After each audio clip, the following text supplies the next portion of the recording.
অবিশ্বাস্য হলেও সত্যি জার্মানি থেকে বাংলাদেশের ফুটবলে যোগ দিতে আসছেন এক ইউরোপিয়ান মারাত্মক ফুটবলার, যার নাম এখন বাংলাদেশের ফুটবল অঙ্গনে সবচেয়ে বেশি আলোচিত হচ্ছে।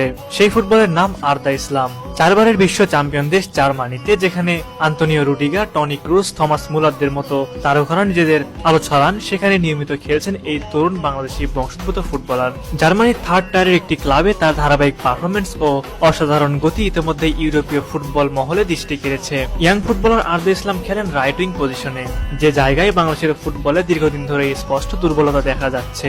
রাকিব হোসেন ছাড়া সেই পজিশনে নির্ভরযোগ্য কেউ না থাকায় আরদার মতো খেলোয়াড়ের আগমন নিঃসন্দেহে বাংলাদেশের আক্রমণভাগী নতুন গতি ও ধার আনতে পারে। তবে বিষয়টা এতটা সহজ নয়। বাংলাদেশের ফুটবল ফেডারেশন চাইলে এখনই তাকে দলে নিতে পারবে না, কারণ আরদা ইসলাম জার্মানির ফুটবল কাঠামোর মধ্যে বেড়ে উঠেছেন এবং তার উপর নজর রাখছে জার্মান ফুটবল কর্তৃপক্ষ।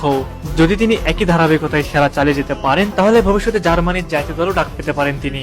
আর এখানে আসছে মূল প্রশ্ন, বাংলাদেশ নাকি জার্মানি? এই বিষয়ে সম্প্রতি এক সাক্ষাৎকারে আরদা ইসলাম বলেন, আমি বাংলাদেশের হয়ে খেলতে চাই, আমি আমার শিকড়কে ভুলিনি, তবে শর্ত একটাই, বাফুফে পেশাদার ভাবে পরিকল্পনা নিতে হবে। যদি সঠিক পরিকল্পনা থাকে আমি শতভাগ মনোযোগ দিয়ে বাংলাদেশের হয়ে খেলবো, কিন্তু যদি ফেডারেশনের ভেতর সিন্ডিকেট বা রাজনীতি চলে তাহলে আমি জার্মানিতে থেকে যাব। তার এমন খোলামেলা মন্তব্যে ফুটবল প্রেমীদের মধ্যে তৈরি হয়েছে নতুন আলোচনার ঝড়। অনেকেই বলছেন বাংলাদেশ যদি সত্যি আরদাকে দলে ফেরাতে পারে, তাহলে এটি হবে দেশের ফুটবলের জন্য এক ঐতিহাসিক অর্জন।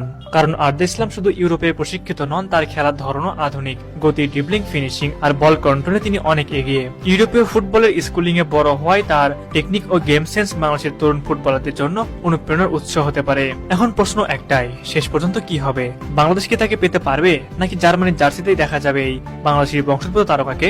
সময় হয়তো সেই প্রশ্নের উত্তর দেবে, তবে একটা বিষয় নিশ্চিত, আরদা ইসলামের নাম এখনই বাংলাদেশের ফুটবল প্রেমীদের মুখে মুখে। সুপ্রিয় দর্শক, আপনাদের কি মনে হয় এই ইউরোপিয়ান মারাত্মক উইঙ্গারকে কি লাল সবুজ জার্সিতে দেখা সম্ভব? অবশ্যই এই বিষয়ে আপনারা কি ভাবছেন তা আমাদের